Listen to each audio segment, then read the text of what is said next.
Tatlong panibagong Philippine Eagle ang muling ibinagay sa Region 8 kung saan ginanap sa Burawin, Leyte. Ayon sa Philippine Eagle Foundation, ang mga agila ay mula pa sa Mindanao kung saan sila ay nasagip mula sa pamamaril o pamimitag ng mga tao.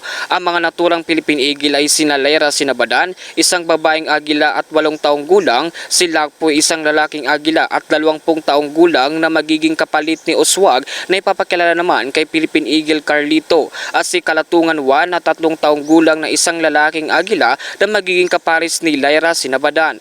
Noong 2024, may 2 Philippine Eagle ang pinakawalan sa Eastern Visayas kung saan sina Carlito at Oswag, at ilang buwan lamang ay namatay si Philippine Eagle Oswag kung saan natagpuan ito sa kadagatan na nalunod umano, at isa sa mga nakikitang dahilan ng DENR o Department of Environment and Natural Resources maging ang Philippine Eagle Foundation ay ang pabago-bago na panahon.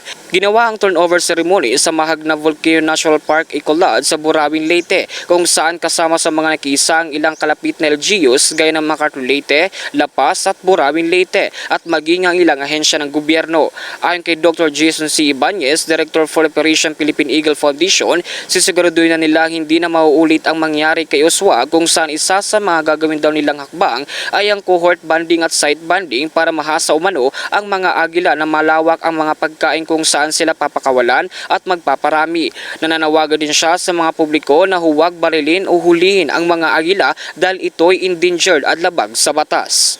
Malulusog po yung ating mga ibon at masasabi naming ready na sila for the wild. Ang 3 eagles natin, kasama dyan si Philippine Eagle Lakpwe, isang lalaking agila. Siya ay 20 years old at siya po ang kapalit ni Uswag. Ang plano natin ay i-introduce natin siya para hopefully siya po ang maging pares ni Philippine Eagle Carlito. Ang isang pares naman ay si Philippine Eagle Lyra Sinabadan. Siya ay 8 years old, isang female mature eagle, sexually mature. And then ang kanya pong pares ay si Philippine Eagle Kalatungan, 3-year-old male eagle. No? Medyo bata pa pero dahil na rin sa mga protocols na ini-implement natin, tinatawag nating cohort banding, magkasama na po sila sa kulungan at hopefully sila rin po ay maging sexually mature pair.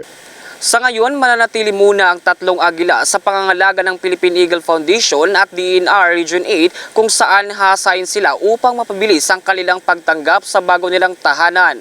At mula dito sa impila ng Bombo Radio Tacloban, ito si Bombo Jake Pagipo para sa number 1 and most trusted radio network in the country, Bombo Radio Philippines, Basta Radio, Bombo